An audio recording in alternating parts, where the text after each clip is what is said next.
একটি গ্রাম ছিল যা বাইরে থেকে দেখতে খুব ধনাঢ্য এবং ঝকঝকে মনে হতো। সেখানকার মানুষের বড় বড় প্রাসাদ আর সোনার গাড়ি ছিল, কিন্তু কারো মুখে কোনো হাসি বা আনন্দ ছিল না। আর এই ধন সম্পদের রহস্য লুকিয়ে ছিল গ্রামের বাইরের এক ঘন জঙ্গলে। জঙ্গলের ঠিক মাঝখানে একটি পুরনো গাছের পাশে একটি কালো আয়না দাঁড়িয়েছিল। বলা হতো রাত ঠিক 3টের সময় যে ব্যক্তি ওই আয়নার সামনে গিয়ে নিজের কোনো দুঃখ বা সমস্যা আয়নাকে দিয়ে দিত, আয়না তাকে বিনিময়ে কোটি কোটি টাকা দিত।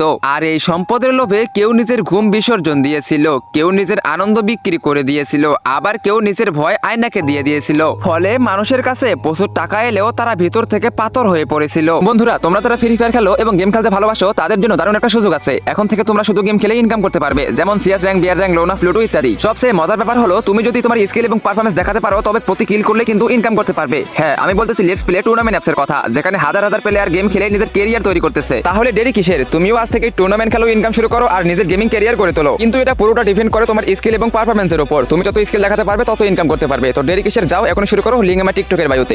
ওই গ্রামে ঠুংঠুং নামে এক ব্যক্তি তার স্ত্রী এবং 1 বছরের সন্তানকে নিয়ে বাস করত। ঠুংঠুংয়ের কাছে একটা ফুটা পয়সাও ছিল না। মাঝে মাঝে তাদের অনেকদিন না খেয়েও থাকতে হতো। গ্রামবাসীরা প্রায় তার কাছে আসতো এবং কোনো আবেগ ছাড়াই বলতো, আরে ঠুংঠুং, তুই কেন এত কষ্ট পাইতেছিস? যা গিয়ে তোর কোনো একটা অনুভূতি ওই আয়নাকে দিয়ে আয় আর আমাদের মতো বড়লোক হয়ে যা। ঠুংঠুং কথাগুলোকে হেসেই উড়িয়ে দিত এবং সে সবসময় বলতো, আমার মানবিকতা আর আমার আবেগ যে কোনো সম্পদের চেয়ে অনেক বেশি দামি। কথায় আছে, দরিদ্র মানুষকে যে কোনো কিছু করতে বাধ্য করে। একদিন ঠুংঠুং কাজ থেকে বাড়ি ফিরে দেখলো তার স্ত্রী খিদের জ্বালায় মাটি খাইতেছে।